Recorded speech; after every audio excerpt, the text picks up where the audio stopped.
बारिश में देवरानी के पकौड़े वर्सेस जेठानी की चाय। बहुत अच्छा लगा जो आज आप मेरे घर आई, नहीं तो जब से आपके घर में भी बहू आई है हम दोनों तो एक दूसरे के घर का रास्ता ही भूल गए। शांता जी सही बोला, आज बस मैंने सोच लिया था कि पड़ोस में आज होकर ही आऊंगी।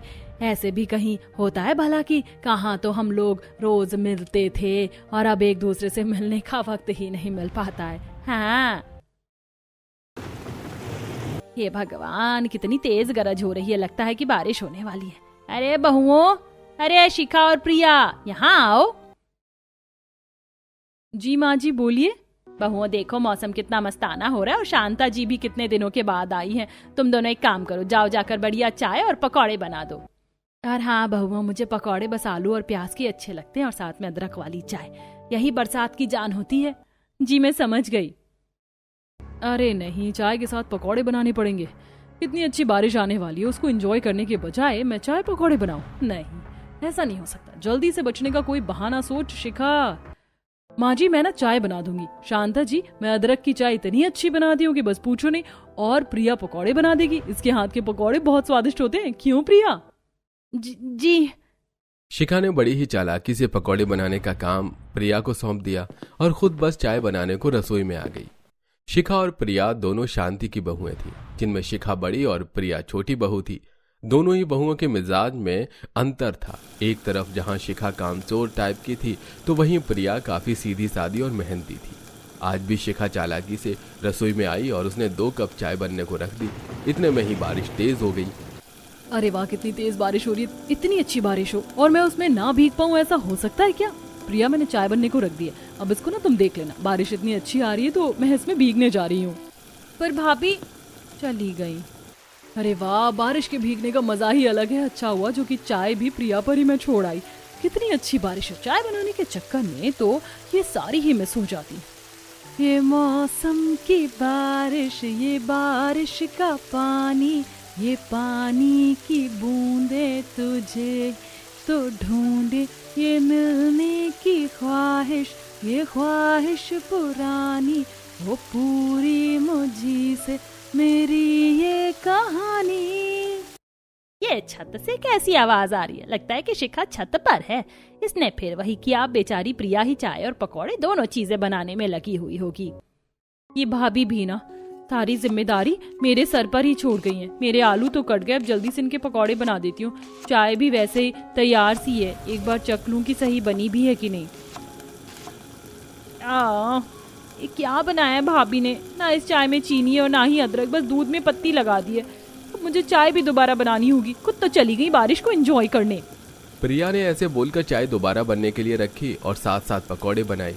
कुछ ही देर में उसने दोनों चीजें बना दी, जिसके बाद वो उन्हें शांता और शांति के आगे लेकर गई। अरे वाह, चाय और पकौड़े, वो भी बारिश के वक्त। खाओ शांति जी, बहू तू भी ले ले। अरे वाह, वैसे सच बोल रही थी शांति जी। शिखा बहू क्या मजेदार चाय बनाई है उसने। लीजिए मेरी तरफ से उसे चाय का इनाम दे देना। शांता को पता भी नहीं था कि वो चाय शिखा ने नहीं प्रिया ने बनाई थी। शिखा बिना कुछ किए क्रेडिट ले गई, जबकि प्रिया को सब कुछ करने के बाद भी कुछ नहीं मिला। ऐसे कुछ दिनों बाद आज दोनों ही बहुएं बाजार आई हुई थी। शिखा भाभी, मैंने सारा तो नाश्ते का सामान ले लिया, अब बस वो चीज समझ नहीं आ रही कि मैं कुछ खास क्या लूं। आज जो घर पर मेहमान आ रहे हैं और बाबा के बहुत अच्छे दोस्त हैं, माँ जी ने बोला था कि नाश्ते के सामान में कुछ स्पेशल भी लेकर आना। आज जो भी हो, हमारी खातिरदारी में कोई कमी नहीं रहनी चाहिए। तो मैं ऐसा क्या लूं जिसको देखते ही माँ जी का दिल खुश हो जाए? कुछ भी ले लो, मौसम की कोई भी चीज ले लो। मौसम की कोई चीज? अरे हाँ शिखा भाभी, क्यों ना मैं करारे पकौड़े बनाने का सामान ले लूं। वैसे भी खास मेहमान है तो घर में बनी हुई चीज ही खास लगेगी और बारिश का मौसम है, चाय के साथ पकौड़े सभी का दिल खुश कर देंगे। तुम्हें कोलू का बैल बनने में मजा आता है क्या? पकौड़े खुद से बनाने पड़ेंगे, कुछ रेडीमेड ले लो, क्योंकि मैं पकौड़े वकौड़े नहीं बनाऊंगी। मत बनाना, मैं बना दूंगी। प्रिया ने खुद से पकौड़े बनाने की जिम्मेदारी ले ली और वो पकौड़े ही बनाने का सामान ले आई। कुछ ही देर में घर में मेहमान आ गए, जिसमें महेश का दोस्त और उसकी पत्नी थी। कुछ देर तक तो बातें हुई, लेकिन बाद में चलो भाई, बातें तो बहुत हो गई, अब थोड़ा नाश्ता पानी हो जाए। अरे बहू ओ, यहाँ आओ। जी बाबा बोलिए। अरे बहू, अंकल के लिए नाश्ता लगाओ। देखो मौसम कितना अच्छा है, एक काम करो, चाय के साथ पकौड़े बना देना। बाबा मैं तो चाय बना दूंगी, प्रिया पकौड़े अच्छे बनाती है तो पकौड़े वो बना लेगी। दोनों लग मिलकर बना लो और जल्दी से ले आओ।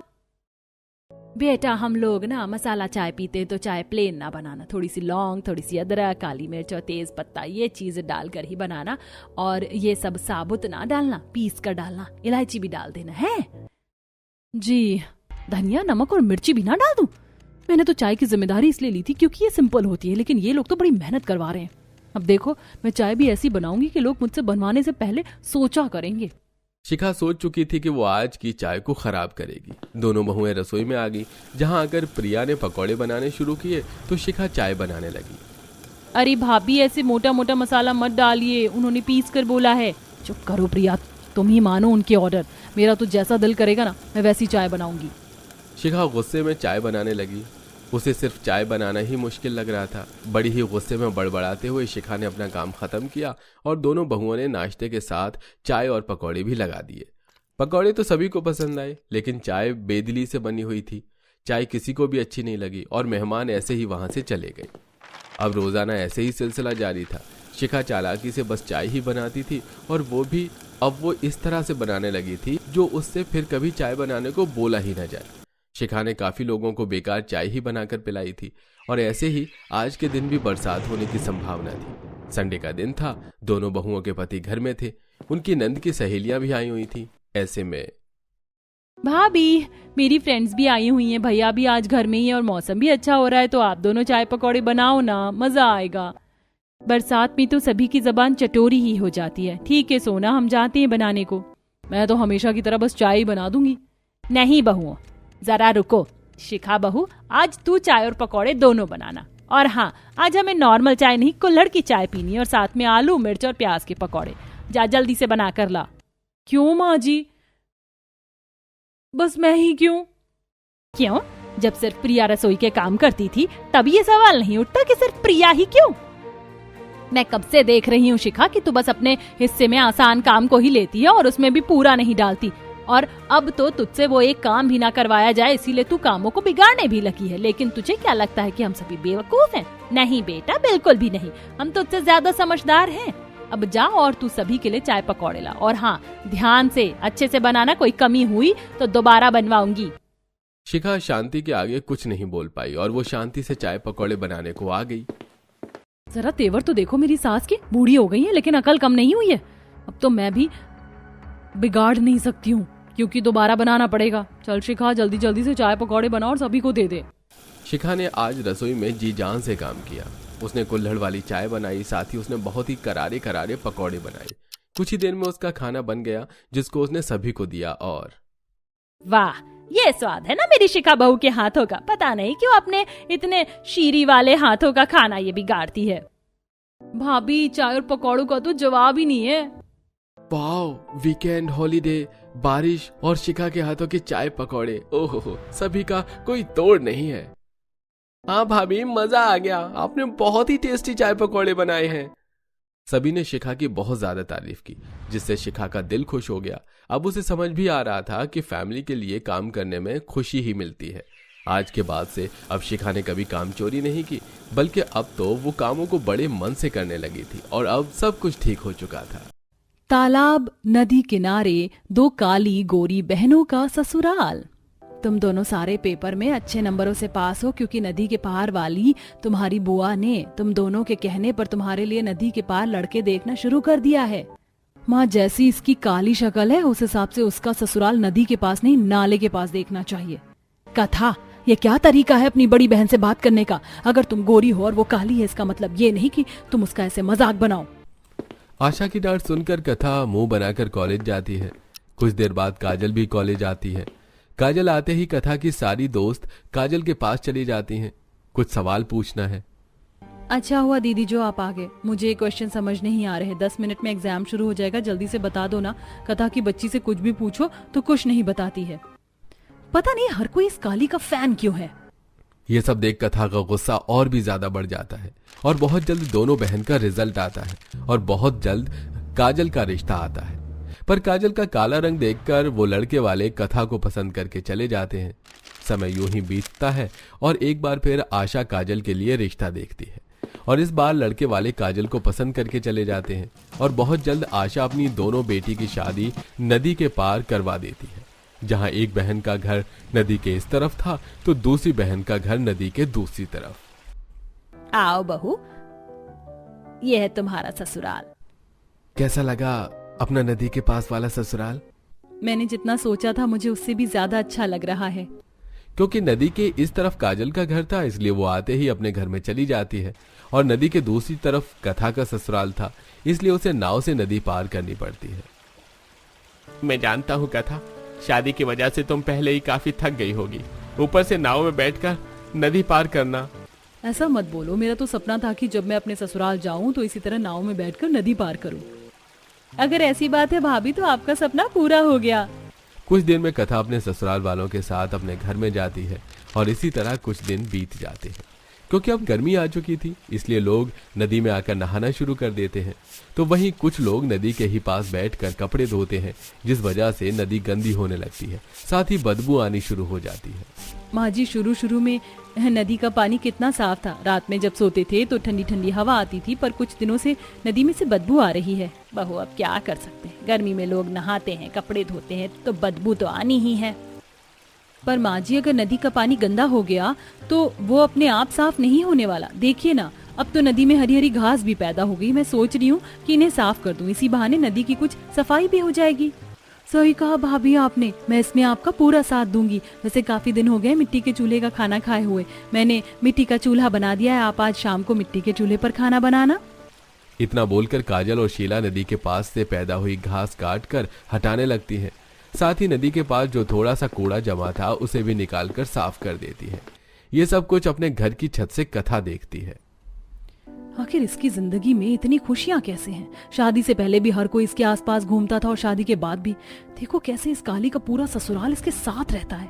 बहू, यहाँ से खड़ी खड़ी बस अपनी बहन को देखती रहोगी या कभी उससे मिलने भी जाओगी? आज मैं सोच रही थी कि अपनी दोस्त से मिल लाऊं, इसी बहाने तुम भी अपनी बहन से मिल लेना।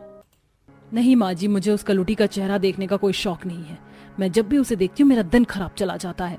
पर भाभी, वो तो आपकी सगी बहन है, फिर आप उनके लिए ऐसी बातें कैसे बोल सकती हैं?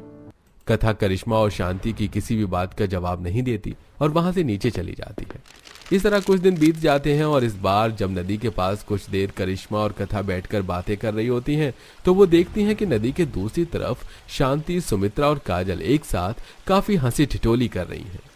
देख रही हो करिश्मा, माँ जी मेरी काली बहन के साथ और उसके परिवार के साथ कितने खुश हैं। पता नहीं ये काली क्या जादू कर देती है लोगों पर। भाभी, जादू रंग रूप का नहीं, इंसान की अच्छाई का होता है।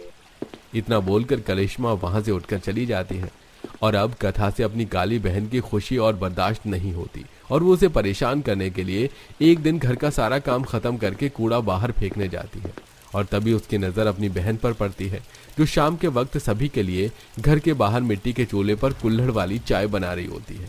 ये देख अपनी बहन को परेशान करने के लिए कथा उस कूड़े में कुछ पत्थर डालकर नदी के किनारे फेंक देती है और नदी के गंदे पानी के कुछ छींटे काजल की चाय में चले जाते हैं। कथा, ये क्या बदतमीजी है? हमें नदी को साफ करना है और तुम इसी नदी में कूड़ा डालकर उसे गंदा कर रही हो। तुम्हारी वजह से मेरी चाय खराब हो गई। अब तुम्हारे ससुराल वाले इतने गरीब तो है नहीं कि उनके घर में रसोई ना हो। रसोई में क्यों नहीं चाय बनाती? क्या जरूरत है नदी के पास चाय बनाने की? आज मैंने कूड़ा फेंका तो गंदा पानी तुम्हारे खाने में चला गया, कल को क्या पता नदी का मेढक निकल के तुम्हारी चाय में डूब जाए। कथा अकड़ कर और बदतमीजी दिखाकर वहां से चली जाती है और अंदर जाकर हंसने लगती है। पर यह सब कुछ शांति देख लेती है और नाव से नदी पार करके अपनी दोस्त के पास जाती है। माफ करना सुमित्रा, मेरी बहू ने आज जो हरकत की वो सही नहीं थी। कोई बात नहीं शांति, वैसे भी इन दोनों बहन की बीच का मामला है, इसमें हम दखल ना ही दे तो अच्छा होगा। माफी मांगकर शांति घर आती है और कथा को समझाती है, पर कथा अपनी सास की एक नहीं सुनती। समय गुजरता है और आए दिन कथा अपनी बहन को परेशान करने के लिए कोई ना कोई हरकतें करती है। ऐसे ही एक दिन नदी में एक बड़ा सा जाल लगाकर कथा उससे सारा कूड़ा जमा कर लेती है और सारा कूड़ा नाव में रखकर नाव चलाती हुई नदी के दूसरी साइड जाकर सारा कूड़ा काजल की साइड छोड़कर वापस आ जाती है। कथा, ये तुम क्या करके जा रही हो? मैंने तुम्हें पहले भी समझाया था, तुम अपना गंदा कूड़ा हमारी तरफ क्यों कर रही हो? मैं तो बस अपनी तरफ की नदी साफ कर रही हूँ। कूड़ा फेंकने की कोई जगह नहीं मिली तो तुम्हारी तरफ आ गई। गड्ढे में कूड़ा डालने पर वहाँ पहुँचने से पहले जाल फट गया। अब इसमें मेरी क्या गलती है? अब मैं तो तुम्हारी तरफ की नदी साफ करने से रही। भाभी आप अपनी बहन के साथ सही नहीं कर रही हैं। करिश्मा, मेरी काली बहन ना इसी के लायक है। एक बार फिर अपनी बहन को परेशान करके कथा को काफी अच्छा लगता है।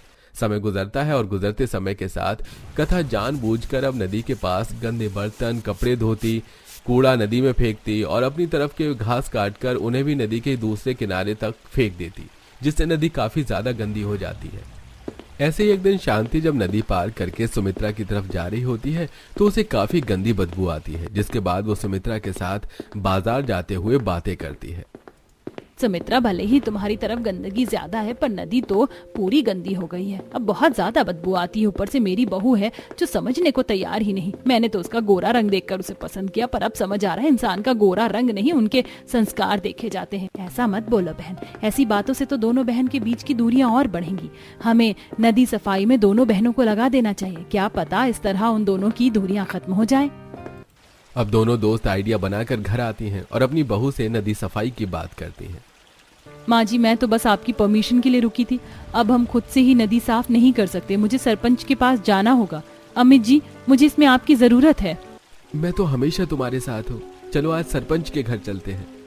नदी साफ करवाने के लिए अमित और काजल सरपंच के घर जाते हैं तो वहीं शांति के बार बार कहने पर भी कथा कुछ नहीं करती और ये सब देखकर दिवाकर कथा से परेशान हो जाता है और उससे उखड़ा उखड़ा रहता है। तो वहीं शांति भी अब अपनी बहू से सीधे मुंह बात नहीं करती। कुछ दिनों में सफाई वाले आकर नदी की सफाई करके चले जाते हैं, जिस वजह से हर कोई काजल की तारीफ करता है। ये देख दिवाकर को अपनी पसंद पर पछतावा होता है। देख रही हो, तुम्हारी बहन भले ही रंगरूप की काली है पर वो कितनी समझदार है। अगर मैंने तुम्हारा गोरा रंग न देखकर तुम्हारी बहन से शादी की होती तो आज मेरी बीवी की तारीफ होती, पर तुम तो कभी चाहती ही नहीं कि तुम्हारा या हमारा नाम हो। तभी तो तुमने सिर्फ नदी को गंदा किया।